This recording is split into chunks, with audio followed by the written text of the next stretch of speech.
Bharatiya Janata party నేతృత్వంలోని NDA ప్రభుత్వం ఇచ్చినటువంటి స్వేచ్ఛ సైన్యానికి పూర్తి స్థాయిలో నమ్మటం అండా. ఇది ఇవాళ పాకిస్తాన్ మీద యుద్ధం చేయాలంటే ప్రభుత్వ నిర్ణయం తీసుకోవాలి, సైన్యం తీసుకోదు.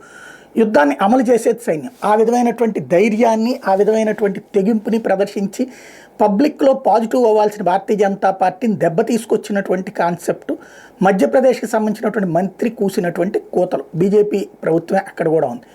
ఆయన ఏదైతే మొన్న కురేషి, ఎవరైతే సోనియా కురేషి అనేటటువంటి అమ్మాయి ఇందులో అధికార ప్రతినిధిగా సైన్యం తరపున వివరాలు చెప్పుకొచ్చిందో ఆమెను ముందు పెట్టి మోడీ కొట్టించాడు, ఆళ్ళ మతం వాళ్ళనే పెట్టి కొట్టించాడు పెహల్గాంలో చేసిన దానికి అని చెప్పిన దాని మీద మధ్యప్రదేశ్ హైకోర్టు ఆగ్రహం వ్యక్తం చేసి అతని మీద కేసు పెట్టమంటే ఆయన అర్జెంటుగా సుప్రీంకోర్టుకి వెళ్ళారు.